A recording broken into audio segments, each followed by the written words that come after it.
Hello, everybody. How are you guys doing today? Hope you guys are having a wonderful and great day. Today is an amazing, wonderful day for us here in Quantum Family. We have Eduardo Capetillo with us. For those of you guys who don't know who Eduardo Capetillo is, he is a Mexican legend. He is a singer, he is an actor, and right now he's been working in doing public speaking engagements for personal growth. So we're very, very lucky to have him with us. So welcome, Eduardo. How are you doing today? Well, hello. First of all, thank you for your time. Thank you to all the Quantum family. My name is Eduardo Capetillo. Thank you very much to Diane, Debbie, and Javier. And as strange as it can sound, because of this distance of the modality of interviews that we are going to adapt ourselves, as we say in Mexico, please feel at home. This is your house. Thank you very much. So let's start. Hello, Eduardo. I'm so happy that you are here with us today. Awesome. And we also have Debbie DiMaggio. Debbie DiMaggio, she's a writer, she's a real estate professional, top producer from Beverly Hills all the way up to San Francisco. So amazing, wonderful. But her newest thing is the book Beauty at Any Age, which is available right now at beautyatanyaagebook.com. How are you doing, Debbie? I'm great. Thank you, Javier. Thank you always for such a lovely introduction. And welcome, Eduardo. We are so excited to have you on the show today and with Quantum Family. And we're so excited to hear all about your life. Javier and Diani just have told me so many great things about you, and you seem like a really wonderful person. So I'm super excited to meet you. Eduardo, many people would love to be in your position. Can you tell us how you got started and what was your lucky break that took you from point A to point B to where you are today? Well, that's a tricky question. So it deserves a tricky answer. I don't know if many would like to be in my position, because right now, I am 50 years old, and I'm a human being that found like a treasure, and that can live in peace, and very grateful for all the things that had happened in my life. But now, believe me that in the hard days, I don't think that a lot of people would like to be in my place, because it was a life kind of complicated. But now when I do the conferences and when I talk to the young people, instead of sharing that part of my life as a victim, I share that part of my life as a gift. I truly believe that everything that I have lived, it has a purpose. So it has became the path that I have to went through to be what I am today. So yes, I had a particular life with extremely hard points of friction that I have to went through, and I am grateful for that. But I don't know if a lot of people will like to be in that position. And this one, of course, but in the hard times, well, my lucky break as a professional, I got started working when I was 12 years old. I got started as a singer in a contest. I didn't win it, by the way. I won the second place. And then I started doing soap operas. And thank God and thank to the universe, I was very success from the moment that I got started in my professional career. Let's be clear about this, because it's professional thing and a personal thing. So it's different paths and different ways to find the real success. So from that moment on, everything in my professional career was uphill, uphill, uphill, uphill. In a lot of countries, they know me more as an actor than as a singer, because the soap operas that I did, the soap opera is like a product for entertain a lot of people. So millions of people watch the soap operas in all around the world. So a lot of people know me more as an actor, but I am more a singer than an actor. The lucky break was that one, when I started working at the age of 12 in a professional way. Now we're gonna see the other. Well, Eduardo, I have a quick question for you. I read a book about what I learned while I was battling cancer. Okay, needless to say that going through cancer changed the way I see life. My question for you is, what was your breaking point? At what point did you decide it's time to start working on my personal growth? I decided to work in my personal growth when I decided that I have to stop suffering. Because when you're a child, you have like a bunch of programmers that are putting apps on your subconscious. One of those apps is the meaning of success for them.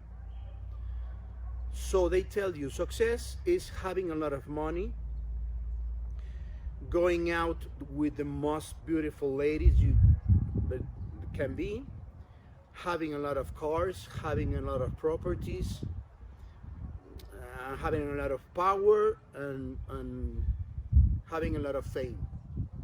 Okay, so that's the programmation that you have as a child. So, well, you point to that way. You put all your instruments like an airplane, no? Your GPS is going that way. I got there. When I got there, and I had all the money, all the power, all the popularity, a lot of properties, I was unhappy. I felt empty. So I discovered that that was not the success, the real success for me. It was the success for the programmers that put that in my mind and told me, you have to go that way. They didn't do it for being bad people, no. They do it because they really believe in that, and I respect that. But it was not the success for me. So I was really alone in that place. The more famous I was getting, the more money I was making, the more power I was getting, the more loneliness inside of me. So obviously I got to a point that I had to say, this is it. No more. I don't want to keep suffering. What is left in my life, I want to live it happy. And I decided at that point that I had to make a change. It was like 16 or 17 years ago. Awesome. Diane? Could you share with us how the idea of starting to carry your message through conference was born? And could you tell us about your last online conference? Flows was How I Found Myself, which was broadcast online. Have you thought about making documentary about the story? Well, first of all, um, a long time ago, two friends of mine, very good friends of mine, told me, could you do us a favor? I said, of course. What do you need? Could you come and tell your story of life to a group of guys that we really believe that they need to hear you because they are going through a bad moment? And just tell them what you live and how did you went through that parts of your life, that hard moments of your life. It was not a conference for me. It was like chatting with somebody, and it was more like giving a testimony of life. So I said, okay, let's go. We get on the car, and I was expecting to get to a house in a living room with 5 or 6 guys, no, and bring something and tell the story. And suddenly we got to this auditorium with 500 people, and I said, what is this? Well, these are the guys to need to hear you. And I said, really? Well, okay. These guys are really, really, really good friends of mine till now. I love those guys. And I said, okay. So I went up to the stage and I started telling these 500 people my story of life. Just talking about my path. And suddenly, in the first 10 minutes, I started to see people crying. And I was like, what's going on here? And I started to see other people hugging each other. And I started to see like transformation of people in the room. And at that moment, I did not understood what was going on. Later on, I understood that I was like a mirror for them. When I opened my vulnerability for those guys, they look at themselves in myself. So that is one of the most important things that you have to learn when you share something with another person that asks you for a different point of view of life. Because I don't give advices. When somebody approaches me and said, please, I need you to give me an advice, I said, no, I don't give advices. I can give you a different perspective of life, but not an advice. Because an advice is like my ego telling you how to solve your problems. No, that's not the way. Is I live this. I passed through this, and this was the way that I did it. If something that I tell you works for you, great. If not, forget about all the chatting. I'm not working in documentary. I'm working in a book. I have a friend that makes books, and the other day he gave me a call and said to me, I have a question for you. All the quotes that you put in your platform that are signed by Eduardo Capetillo are your quotes? And I said, yes, if I sign a quote, Eduardo Capetillo is my quote. And he says, you know what, we have to make a book. And I said, okay, let's make a book. Why not? And my story of life, I don't tell it like a documentary. I tell it like a intra-biography. In Spanish is intrabiografía. Let me explain you what intrabiografía means. A biography of Eduardo Capetillo, well, you can find it in Wikipedia. I mean, you just put Eduardo Capetillo, enter, and it will appear everything that can be documented and can be told about me. But an intrabiography is the relation of Eduardo with Eduardo. So that is the part that is more interesting because nobody but me knows about it. And that's what I do in the conferences that I do, and a few people look at me and see themselves in there. So I believe that some of the things that I said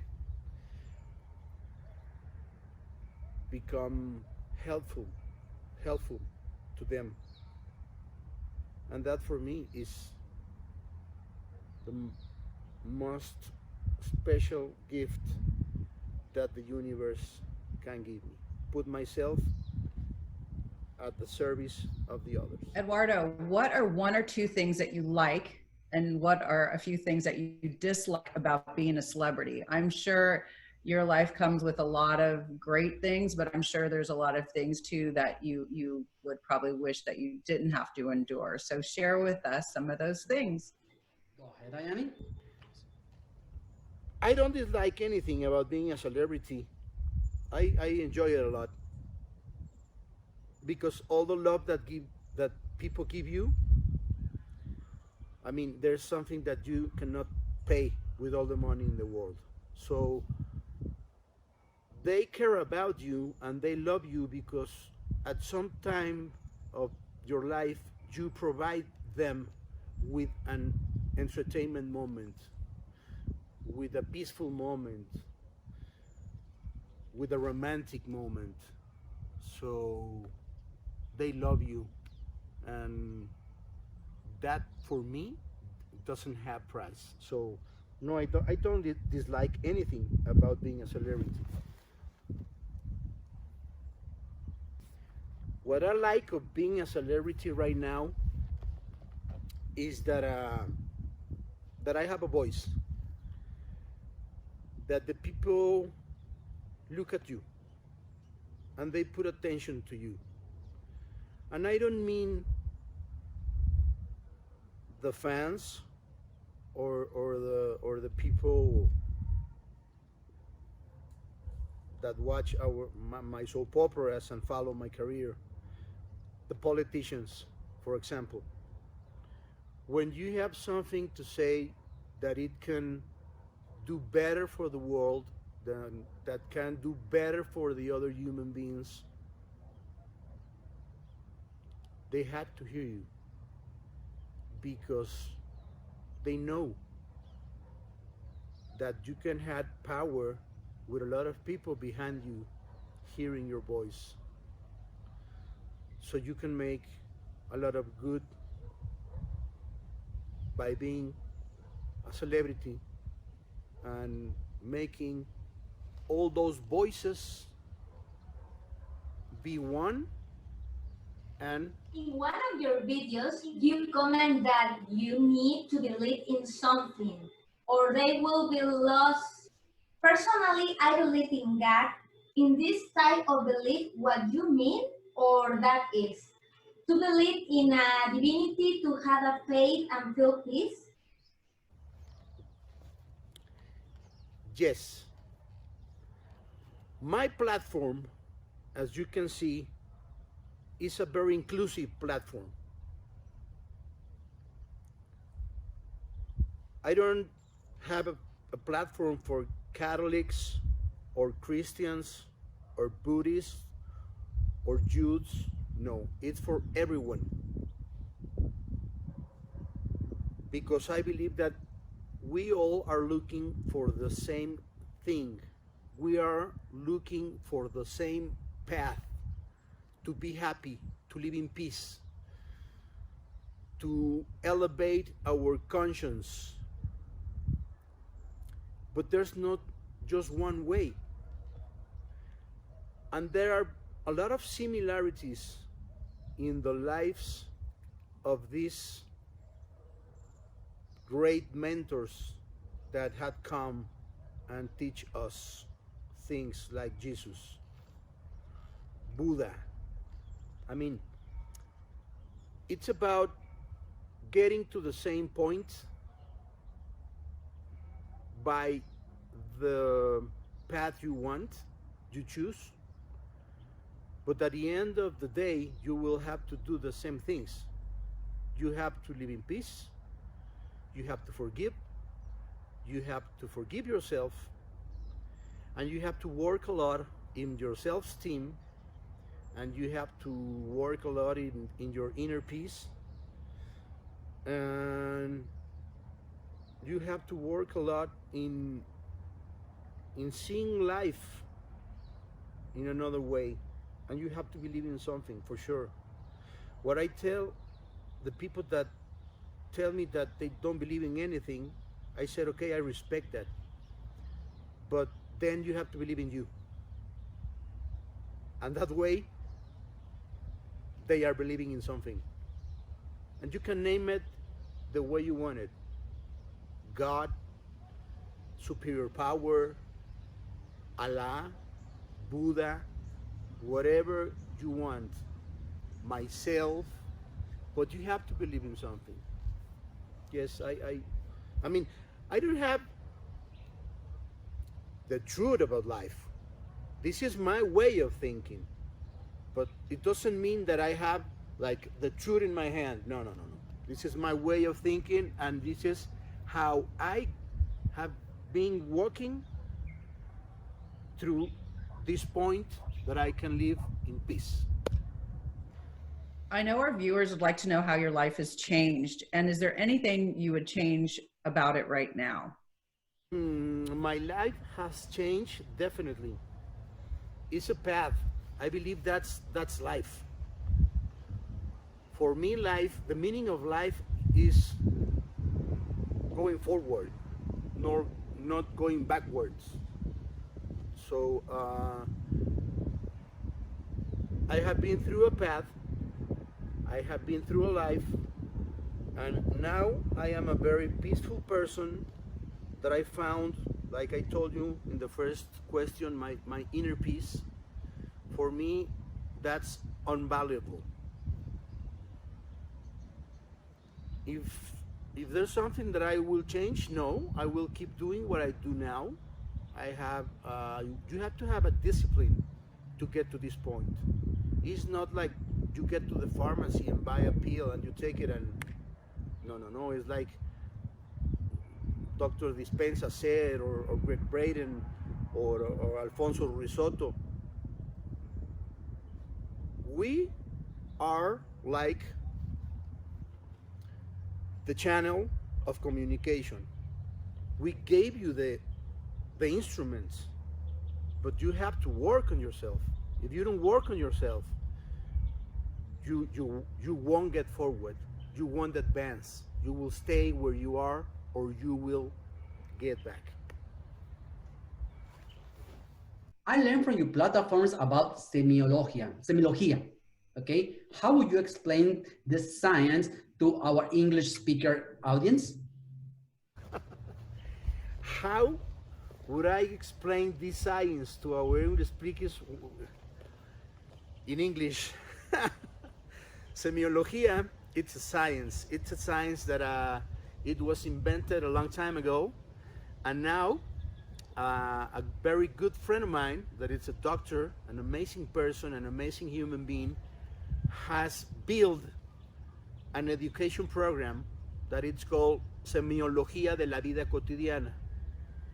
Let me try to translate it. It's like semiology of the life, day-to-day life. And it's great because it's a program that puts the human being at the center of all the education. When you do that, when you change that system of education, you change the root of the human being. Let me give you an example. You can be the best brain surgeon in the world. Amazing. You are like a gifted guy. But can you manage your emotions? Because there's no university in the world that teaches how to handle our emotions. So that's the part that I love of semiology, that puts the human being at the center of the education.